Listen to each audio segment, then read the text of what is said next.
Når der er valg i USA, er det en begivenhed, der bliver fulgt ganske nøje i både Amerika og over hele verden. TV er det medie, der er stadig det mest populære nyhedsmedie i USA. Og ifølge The New York Times, så var Obama i svingstaterne som Ohio, Iowa og Florida langt foran Romney, hvad angår antallet af tv-reklamer. Faktisk overgik antallet af Obamas reklamer på tv i Florida i september antallet af Romneys spots med hele 50%. Ja, og alle de her mange tusind reklamespots, som blandt andet kritiserer Romney for at foragte den hårdt arbejdende amerikanske middelklasse, det bliver selvfølgelig også strategisk placeret for at nå en bestemt vælgergruppe, som Obama havde brug for. For eksempel er Obamas kampagneleder målrettet gået efter sådan en reklametid før og under og efter sæbeopera og talkshows, som typisk tiltrækker flest kvindelige seere, da det er også en af de vælgergrupper, som Obama satser på. Og en anden gruppe, som Obama også gerne vil ramme, det er de unge. Så derfor har han også prøvet at ramme ved at komme de her reklamespots ind mellem nogle af de unges favoritshows. Så de her reklamespots, de bliver meget strategisk lagt i forhold til, hvem det skal ramme vælgere. Det er selvfølgelig usikkert, hvor stor en effekt tv-satsning kan have på valgets resultat, men nogle meningsmålinger viste, at Obama i løbet af september måned gik markant frem, netop i de svingstater, hvor tv-satsen var blevet optrappet.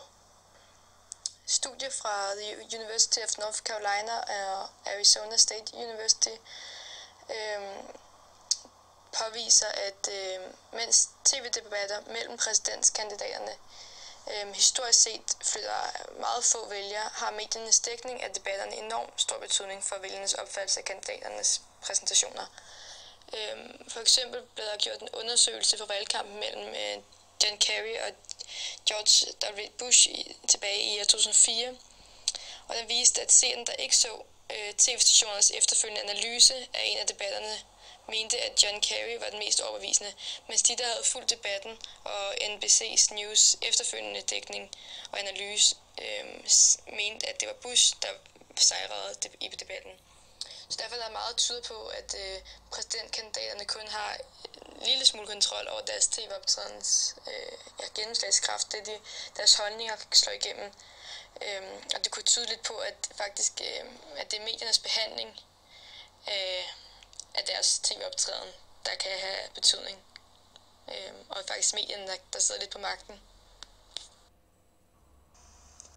Hvis man så også kigger lidt på de videoer, som vi arbejder med i modulet, hvor vi skal kigge på de samfundsfaglige argumenter, der blev brugt, så kan man tage den første video, der hed Understand, som handlede om det her lukning af stålværket, som Romney havde lukket ned. Og der blev brugt ham, der fortalte meget følelsesladende argumenter, og altså det talte til ethos, følelserne, da han og hans familie mistede deres healthcare, kort tid efter så blev hans kone så syg. Og hun turde så ikke at sige noget, fordi at de ikke havde råd til at hun vidste godt, at de ikke havde råd til, at hun kunne komme i behandling. Så når de først opdagede, der var det allerede på stadie 4, og der kunne lægerne ikke gøre noget for hende, og hun døde så kort tid efter. Og Joe, som har manden, der sidder og fortæller,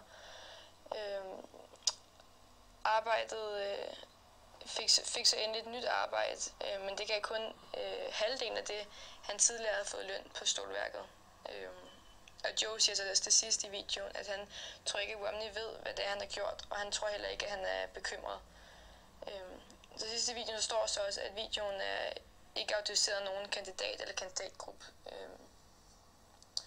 Den her video, den kan man så sige, det er jo så en måde at henvende sig til modtagerne med det her medie med at køre på følelserne og fremstille Romney som kold og ubekymret og ligeglad med de her mennesker, det rammer. Så var der også den anden video, der hed First Time, og det var også en video for Obama. Den brugte i stedet for humor til at appellere til modtagerne. Og kvinden i videoen beskriver Obama som en, der cares about kvinder, og som er en god fyr, og som forklarer også, at han er for abort og så videre, så videre. Så den her video, den appellerer helt klart til kvinder, som jo også er Obamas vælgergruppe. Og så til sidste opfordring, så handler det også om at få folk til at stemme. Hun siger også i slutningen, before was a girl, now I'm a woman.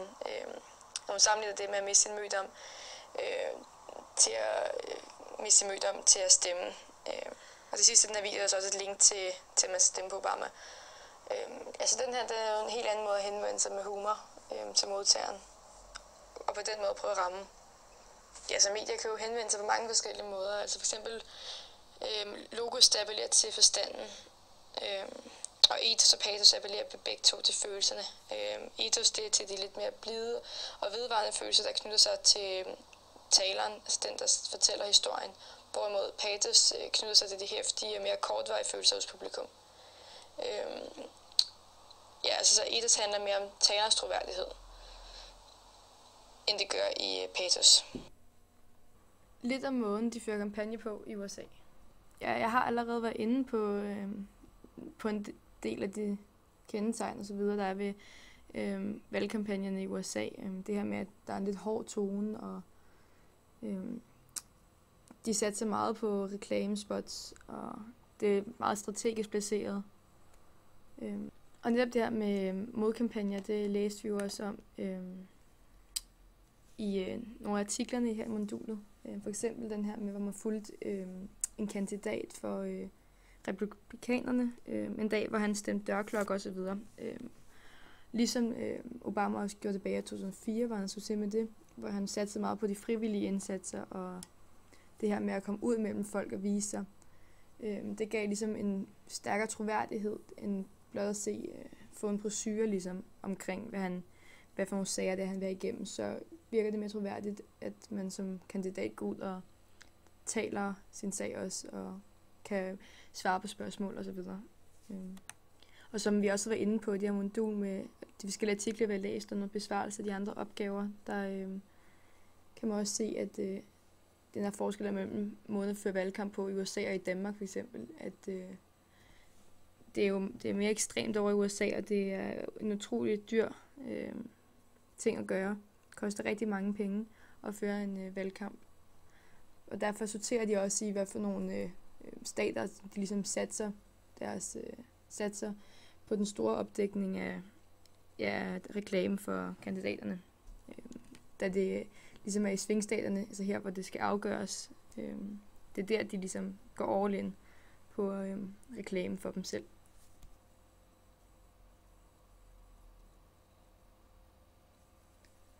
Og nu er jeg så nået til min konklusion. Efter at have arbejdet med mine arbejdsspørgsmål er jeg kommet frem til, at på trods af, at teorierne om mediernes indflydelse på meningdannelse peger på mange forskellige synspunkter og forhold, tyder dog på, at den offentlige mening er en magtfaktor inden for politik.